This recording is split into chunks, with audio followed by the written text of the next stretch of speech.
താത്വികമായ ഒരു അവലോകനമാണ് ഞാൻ ഉദ്ദേശിക്കുന്നത്. എന്റെ അമ്മയെ നാട്ടിച്ചു.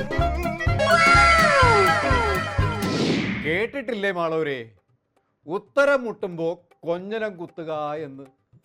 നമ്മുടെ കേന്ദ്രമന്ത്രി ജോർജ് കുര്യന്റെ വകയാണ് ഈ കൊഞ്ഞനം കുത്തൽ. മാധ്യമപ്രവർത്തകരുടെ ചോദ്യത്തിന് മന്ത്രി ജോർജ് കുര്യന്റെ നെടുനീളം ക്ലാസ് കേട്ട് ചിരി അടക്കാൻ പാടുപെടുന്ന മാധ്യമപ്രവർത്തകരുടെ കൂട്ടം മന്ത്രിയുടെ കോമഡി കേട്ട് അന്താളിക്കുകയും ചെയ്തു കേട്ടോ. മുഴുവൻ ഞെട്ടി തരിച്ച് അന്തം വിട്ട് നിൽക്കുക മുതലാളി. സാർ, ഈ ക്രിസ്ത്യൻ സഭകളുമായുള്ള ബന്ധം ഊട്ടിയുറപ്പിക്കാൻ മുന്നിട്ടിറങ്ങിയ മന്ത്രിക്ക് ഛത്തീസ്ഗഡ് സംഭവത്തിൽ BJPയുടെ നയത്തെക്കുറിച്ച് എന്താ പറയാനുള്ളത്? എന്ന് പറഞ്ഞാൽ അറിയാം, ഭക്ഷണം കൊടുത്തിട്ട് ഉറപ്പിക്കുന്നതിനെ ഊട്ടി ഉറപ്പിക്കുക എന്ന് പറയുന്നത്. അങ്ങനെ നിങ്ങളത് അന്വേഷിച്ചോ? അരി എത്ര, പയറഞ്ഞാഴി. അതെ അതെ അതെ. എന്റെ അമ്മോ, മന്ത്രിയുടെ മലയാള വിവരം അപാരം തന്നെ. സർക്കാർ സ്കൂളിൽ പഠിച്ചത്. പാവം മന്ത്രി. കന്യാസ്ത്രീകളുടെ മോചനത്തിനായി അഹോരാത്രം ഓടി നടന്ന ഇതിയാൻ, പക്ഷേ അവർക്ക് ജാമ്യം കിട്ടിയത് മാത്രം അറിഞ്ഞില്ല കേട്ടോ. ജോർജ് സാറേ, ഈ കന്യാസ്ത്രീകൾക്ക് ജാമ്യം കിട്ടിയത് BJP ഇടപെട്ടത് കൊണ്ടല്ലേ? ജാമ്യം കൊടുത്തു.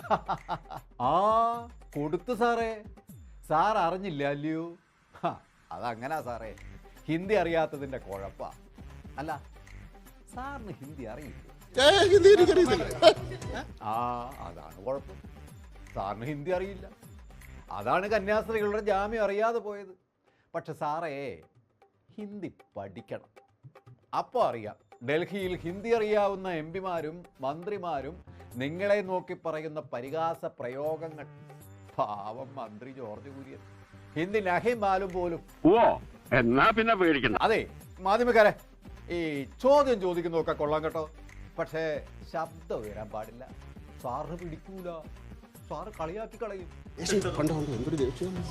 അല്ല സാറേ, ഈ ഛത്തീസ്ഗഡിൽ കന്യാസ്ത്രീകളെ അറസ്റ്റ് ചെയ്തത് ആരാ?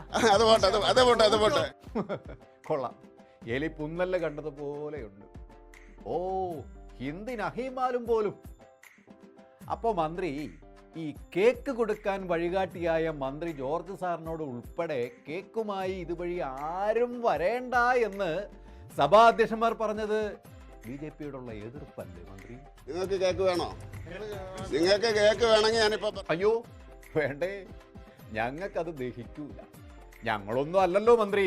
കേക്ക് വേണോ കേക്ക് വേണോ എന്ന് വിളിച്ചു ചോദിച്ച അരമന തോറും നിരങ്ങിയതും BJP നേതാക്കൾക്ക് ചൂട്ട് കത്തിച്ച് വഴികാട്ടിയതും നിങ്ങളുടെ നേതാക്കളല്ലേ, നിങ്ങൾ ഉൾപ്പെടെ.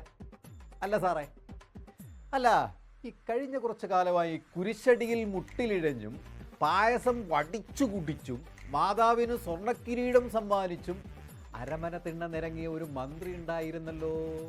തൃശൂരങ്ങെടുത്ത പ്രാട്ട് നാടകക്കാരൻ, ശുഭിത യൗവനം, ഉന്നത കുല തമ്പുരാൻ. സിസ്റ്റർമാരുടെ കാര്യത്തിൽ ആളുടെ നിഴല് പോലും എവിടെയും കണ്ടില്ലല്ലോ. ഓ പാവം. JSK സിനിമയുടെ സെൻസറിങ്ങുമായി ബന്ധപ്പെട്ട് അടപടലം പൂട്ടിട്ടപ്പോൾ കേന്ദ്രമന്ത്രിയുടെ കിളി അങ്ങ് പോയി എന്നാണ് കേൾക്കുന്നത്. കിളിയെ പറത്തിയ BJPയോട് കൊതിക്കുറവ് കൊണ്ട് ഏതോ മാളത്തിൽ ഒളിച്ചു എന്നാ കേൾക്കുന്നത്. ആ, അതൊക്കെ പോട്ടെ. നമ്മുടെ സുരേന്ദ്രൻജിക്ക് കാപ്പി കുടിക്കാൻ മുട്ടിയാൽ പോകുന്ന ചായക്കടയാണ് ഇപ്പോൾ അരമനകൾ എന്നാണ് കേൾക്കുന്നത്. ഇതാ കേട്ടു നോക്ക്. രാവിലെ കാപ്പി കുടിക്കാൻ ഒരു വീട്ടില് ക്ഷണിച്ചു, അവിടെ പോയി. ഉച്ചക്കൂണ് കഴിക്കാൻ ഒരു സ്ഥലത്ത് പോയി. വൈകിട്ട് വീണ്ടും കാപ്പി കുടിക്കാൻ ചായ കുടിക്കാൻ ഒരു സ്ഥലത്ത് വന്നു. അതിൽ കൂടുതൽ പ്രത്യേകതകളൊന്നുമില്ല. ഇനി ഉച്ചയൂണും ഇവിടെ തന്നെ ആക്കല്ലേ ജി? വേഗം വേഗം വേഗം വേഗം വേഗം വെട്ടി വിഴുങ്ങ്. എന്നിട്ട് വേണം നമുക്ക് വടക്കേ ഇന്ത്യയിൽ ക്രിസ്ത്യാനി വേട്ട തുടരാൻ. ഭേഷായി.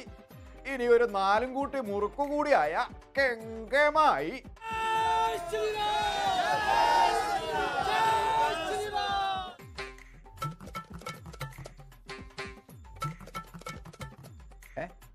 ഇതാണോ പ്രശ്നമല്ലാത്തത്?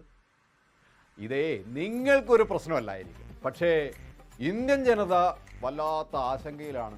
കാരണം BJPയുടെ ഭരണത്തിൽ ഇത്തരം വർഗീയ സംഘടനകൾ ഭരണ നിയന്ത്രണം ഏറ്റെടുക്കുമ്പോൾ പിന്നെ സർക്കാർ സംവിധാനങ്ങളുടെയൊക്കെ ആവശ്യം എന്താ? ഇങ്ങനെയൊക്കെ ആണെങ്കിലും കന്യാസ്ത്രീകളുടെ ജാമ്യത്തിൽ ക്രെഡിറ്റ് അടിച്ചു മാറ്റാൻ BJPയും CPMും നടത്തിയ നാടകവും വലിയ കോമഡി ആയിരുന്നു കേട്ടോ. എൻ്റെ ശിവനെ, ഇതൊക്കെ കാണാൻ കേരള ജനത എന്തുമാത്രം പാപം ചെയ്യൂ. ബ്ലെങ്ക് തുടരും കേട്ടോ. കൂടുതൽ വാർത്തകൾക്കും വിശേഷങ്ങൾക്കും ഞങ്ങളുടെ channel like, share and subscribe ചെയ്യുക. കൂടാതെ സബ്സ്ക്രൈബ് ബട്ടണിലെ ബെൽ ഐക്കൺ എനേബിൾ ചെയ്യാനും മറക്കരുത്.